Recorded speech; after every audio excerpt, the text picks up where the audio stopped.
Chapter 8. Nancy is robbed. Unaware that she was being followed, Nancy walked on, deep in thought. Presently she approached a lonely section of the street where there was an old cemetery with a high, vine-covered wall. No one was in sight, except the lone man and the unsuspecting girl toward whom he drew closer. Suddenly, the tires of a speeding automobile screeched on the roadway. Startled, Nancy turned her head to see why the driver had stopped so abruptly. As she stared at a green sedan which had pulled up at the curb, the man behind her brushed past. He jostled Nancy's arm, knocking the paper bag from her hand. "Excuse me," he muttered. He stooped and fumbled a moment with the bag. "I'll get it," said Nancy quickly. Though the man kept his head down and his face turned away, she could see he had bushy hair. Like the customer in the shop, he was tall and wore a dark jacket. Could it be the same man? Nancy feared that he meant to steal the precious package, but he dropped it at once and hurried away. The driver of the green car alighted and picked it up for her. "Don't you remember me?" he asked as he returned the bag. "Why, I'm an old friend." "You're Mr. Dorrance," Nancy said. "That's right, and I didn't even have to wave a handkerchief, did I?" "Not this time. That pickpocket wouldn't be likely to speak to me." "How about a lift home?" the man inquired.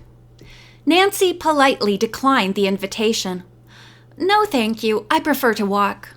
She never accepted rides from persons she did not know well. "Suit yourself," the man shrugged. He jumped into his car and quickly drove off. "I hope my car will be fixed soon," Nancy thought, and walked home without further incident. She went to the kitchen and told Hannah Gruen about borrowing the diamond and ruby headdress from Mrs. Alexandra. "It's beautiful," she declared, opening the bag. "It's beautiful," she declared, opening the bag. "Why, it's not here!" Dumbfounded, Nancy pulled out a dirt-covered stone. "The ornament was stolen!" she cried, collapsing into a chair. "I've been tricked." "How dreadful!" said the housekeeper. The loss made Nancy feel ill. She knew the piece had been inside the bag when she had left Mrs. Alexandra's home. A daring thief either had substituted another bag or else slipped the stone inside this one in place of the jewel case. It was either David Dorrance or that man who brushed against me, she thought angrily. Nancy believed that the act had been committed by the stranger who no doubt knew what she was carrying. She felt sure now that he was the man from the shop and that he had followed her. She recalled how he had shielded his face from her. "I dread telling Mrs. Alexandra," Nancy groaned, adding, "At least I can notify the police." She immediately called headquarters. The lieutenant on duty assured her they would do what they could, but without a good description of the thief's face, it would be more difficult to apprehend him. "Now the next thing you must do is report the loss to Mrs. Alexandra," Hannah urged. "I just hate to." "You should do it at once, Nancy." "I know," she answered, "but it's the most disagreeable task I've ever had in my life." Leaden feet carried her once more to the home of Mrs. Alexandra. The woman listened in amazement to Nancy's story. "The piece did have great value," the owner acknowledged. "A thief must have seen Anna put it into the bag. No doubt he was watching her through a window." Nancy's spirits dropped lower, for she was afraid she might never be able to repay the great loss. At that moment, Anna came into the room. Her mistress told her what had happened. "Madame Marie," she said quickly, "the stolen ornament was not the genuine one." "You wrapped up the imitation headdress?" The woman cried in relief. The one Mr. Faber sold to me before he found the original family piece? Yes, madame, by mistake. Anna, you are the brightest of all my jewels, the gracious lady exclaimed. Nancy felt so grateful that she could have hugged Anna. I am happy the real ornament is safe, Mrs. Alexandra declared. Since I meant you to have the genuine, Nancy, you may take it now. And risk another theft? Oh, no. Then Anna and I will keep the headdress for you until Thursday, if you prefer. Nancy rose to leave. And when I come for it, I may bring a bodyguard. Her eyes twinkled as she added, As for your dinner party tomorrow evening, my father and I will bring only your grandson.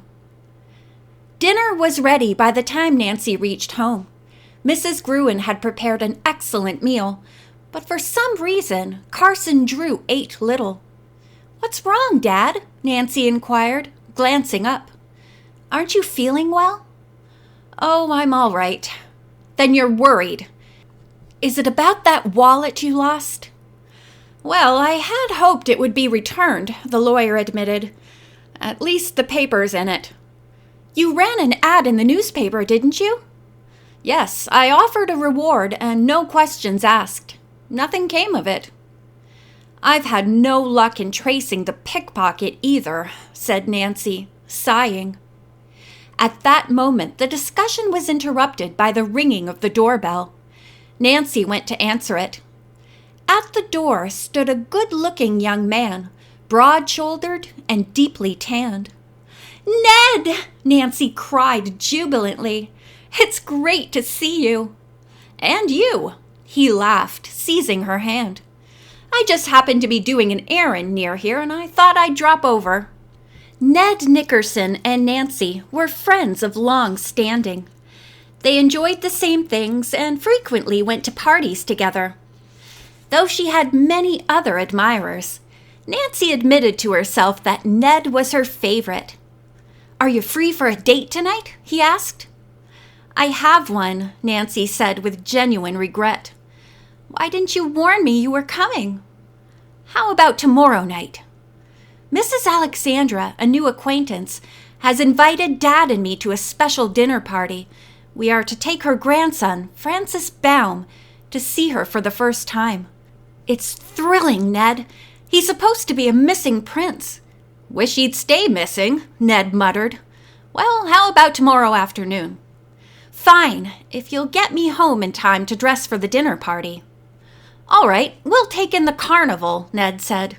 Everything from fortune-telling to the roller coaster. The following afternoon, the two arrived at the carnival grounds. They mingled with the crowd, enjoying the various amusements. Finally, Ned bought tickets for the roller coaster. As the car dashed madly down each incline, Nancy held her breath and clung to Ned.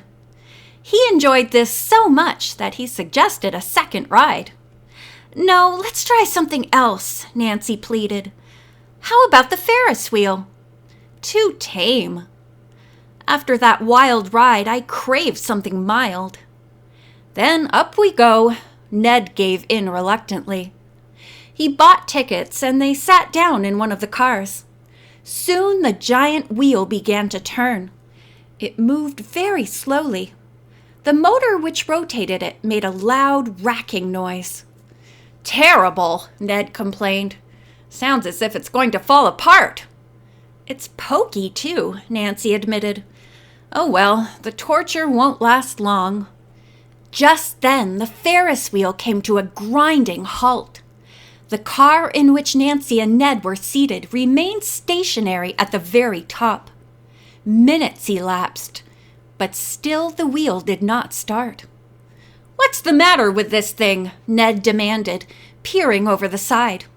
Below, he could see two men working over the machinery. Persons in the lower cars close to the ground were being helped out. We're stuck up here, Ned exclaimed. End of chapter 8.